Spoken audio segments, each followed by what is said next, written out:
안녕하세요, 김PD입니다. 잘 계셨어요? 제가 그 요즘 좀 바쁜 철이라서요. 좀 영상을 많이 못 올리고 있습니다. 이 점 다시 한번 양해 부탁드리고요. 한 이틀 막 그 밭에서 일을 했더만 죽겠습니다. 여담이고 방송 시작해 보도록 하겠습니다. 오늘은 그 조지아 공장 그 한국인 근로자 구금 사태에 대해서 좀 이걸 짚어보려고 합니다. 한국인 근로자가 이제 그 구금됐다가 이제 풀려난 사건이죠. 여러분들 다 알고 계시죠? 그리고 이 사건이 우리에게 던지는 메시지, 그리고 더 나아가서는 이재명 정부의 외교 실패와 야당 대표로서 장동혁 대표가 어떤 해법을 제시해야 할지 좀 그런 이야기를 한번 나눠보도록 하겠습니다.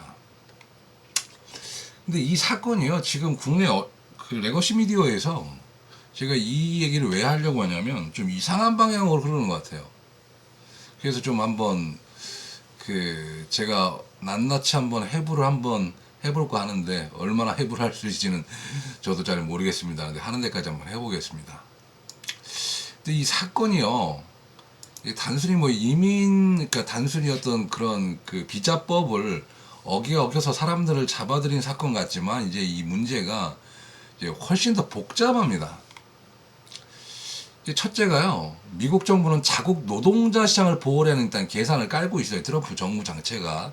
그리고 두 번째는 외국 기업과의 협상 과정에서 압박 카드로 활용될 수가 있죠. 이제 셋째는 이 하나의 정치적 이벤트로 활용이 됐습니다. 근데 흥미로운 건요, 이런 일이 그 미국에서만 있는 일이 아닙니다, 여러분. 우리 대한민국도 과거 동남아시아 국가의 노동자를 상대로 이와 비슷한 조치를 했었어요. 그 심지어는 이제 구금 상황에서도 그 노동자가 죽기도 했었고, 이런 일이 비일비재했었습니다. 그러니까 이게 어떤 말이냐면요, 모든 국가는 결국 자국 우선주의 논리에 움직이는 겁니다. 이제 강대국이든 중견군이든 예외는 없다는 제가 말씀을 드리고 싶은 거예요. 그런데 이제 이 사건을 보도하는 한국 언론의 태도를 보면 이제 본질을 엄청나게 놓치고 있죠. 이제 반미 정서를 부추기는 그런 느낌으로 자꾸 보도를 합니다. 미국이 우방국인 한국인을 잡아갔다, 이런 시도로 보도를 계속 하는 거죠. 그리고 또 이제 그 미국 레거시 미디어가 트럼프와 반대되는 어떤 그런 언론사의 보도를 그냥 받아쓰기 형태로 지금 계속 나오고 있다는 게 좀 문제라고 합니다. 문제라고 생각을 해요, 저는.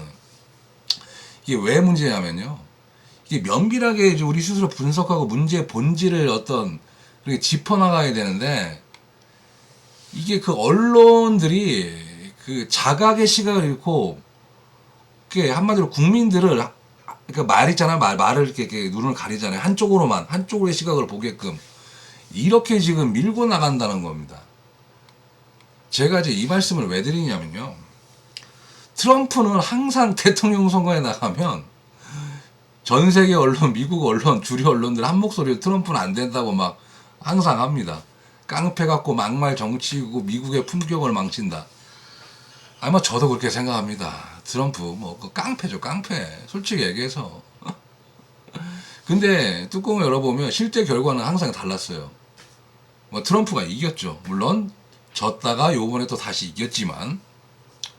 그러니까 제가 이 말씀을 왜 드리냐면, 미국 언론, 미국의 주 언론인 그 레거시 미국 안에서도 그 주류 언론이 바라보는 시각과 실제 민심은 다를 수 있다는 그 사실을 보여준 겁니다. 거기다가요, 최근 그 찰리 커크 암살 사건도요, 이게 참, 이 사건은 비극인데 결과적으로는 트럼프와 공화당이 반사이익을 보고 있어요. 심지어 민주당 내부에서조차 역사상 유례없는 그 위기를 맞았다고 지금 얘기를 합니다. 이게 여기서 우리가 배워야 할 교훈은 단순합니다. 언론 보도만 믿고 미국을 판단하면 실제 민심과는 아주 완전히 괴리된 해석을 할 수 있다는 거예요. 지금 저희 그 레거시 미디어가 좀 그런 방향으로 가는 것 같습니다. 그래서 이게 참 답답합니다. 답답해. 근데 또 이 사건을 분석하는 보수 유튜버들도 그게 너무 또 한쪽으로 너무 기울어진 또 이제 시각으로 또 보는 것 같기도 하고. 그러니까 제가 이 얘기를 왜 드리냐면, 이 모든 사례주가, 그러니까 이 사건이 말해주는 건 단 하나예요, 하나. 그 외교의 본질은요, 어떤 도덕성 이런 게 아니에요. 이제 힘입니다. 어떤 사람이 더 센가. 그러니까 힘이 센 나라가 룰을 만들고 힘이 약한 나라가 따라 움직이는 겁니다. 미국, 중국, 러시아 모두 자기 국익만 챙기며 움직입니다. 심지어 우리나라도 마찬가지예요. 그건 냉정하게 국익을 기준으로 외교를 하는 건 어쩔 수 없는 거죠. 근데 문제는 지금 이재명 정부가 여러분들 보시기에 어떻습니까? 이제 미국에는 반미 감정을 눈치 보듯 하면서 실리 있는 외교는 못하고 있어요. 중국에는 의존적 태도를 보이면서 확실한 이득도 못 챙기고, 일본과는 어설픈 감정적 대립을 하죠. 이런 게 반복되면 결국 외교 실패 가장 피해자는 국민입니다. 수출 시장은 흔들리고요. 외교적 신뢰는 낮아지고 동맹은 약화됩니다. 우리나라도 지금 심각한 이런 위기에 이제 직면돼 있어요. 이 사건 보면서 우리나라 언론들이 뭐 합니까? 무슨 말 합니까? 미국이 저렇게 하는데 우리나라 근로자들 어떻게 가겠냐? 어떻게 세계 무슨 기업들이 믿고 투자를 하겠냐? 반대로 우리나라 한번 봅시다. 그 노란봉투법 있잖아요. 이거 보면 외국 기업이 오고 싶겠어요? 거기도 마찬가지죠. 그런 겁니다, 이게. 이게 저는 제가 드리고 싶은 말씀은, 미국 트럼프, 아니, 깡패요, 깡패. 근데 대한민국도 약한 국가에도 그렇게 해요. 그게 어쩔 수 없는 힘의 논리라는 거예요. 그리고 다시 한번 또 말씀드리면, 그 이재명 정부의 외교 실패는요, 여러 장면에서 드러납니다. 한미 동맹 관리 실패, 이번 사건으로 보여줬죠. 예? 적극적으로 대응을 못했습니다. 항의조차 못하고 사후 해명만 반복했죠. 그리고 또 중국과의 관계, 뭐 경제 협력을 내세우면서 사드 보기 이후에 뚜렷한 성과도 못 냈어요. 그리고 눈치 슬슬 보죠. 일본과의 관계, 역사 문제, 경제 문제 섞여가면서 감정적으로 접근하니까 일본은 신뢰를 챙기고 한국은 지금 외교적 그 신뢰를 잃어버리는 지금 상황까지 왔습니다. 이제 이 모든 거는요, 결국 외교의 본질은 힘이라는 망각한 결과예요, 이게. 그 좌파들이 항상 그러잖아요. 예? 이런 외교라든가 어떤 힘의 논리, 이런 그 합리적인 접근은 보수가 훨씬 더 나아요. 좌파 애들은 쓸데없는 생각들을 갖고 있으니까 답이 안 나오는 거죠. 이 외교라는 게 별거 있습니까? 힘센 놈이 이기는 거지.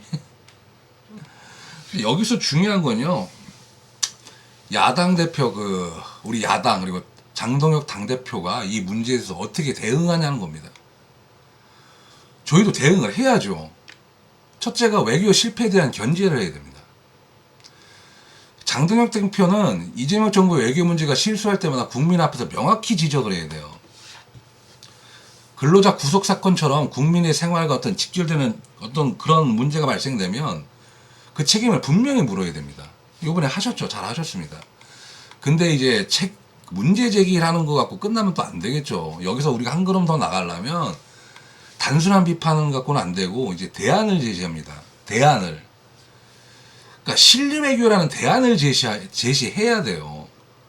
한미동맹의 원칙을 강화하고 중국과는 냉정한 경제적 협력, 일본과는 감정이 아니라 실리 중심으로 협력을 도모해야 됩니다.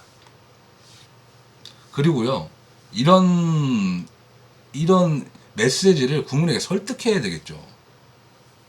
외교가 얼마나 무너져 있는 걸 국민한테 알리고 야당이 어떤 길을 제시하는지를 정확하게 설명해야 됩니다.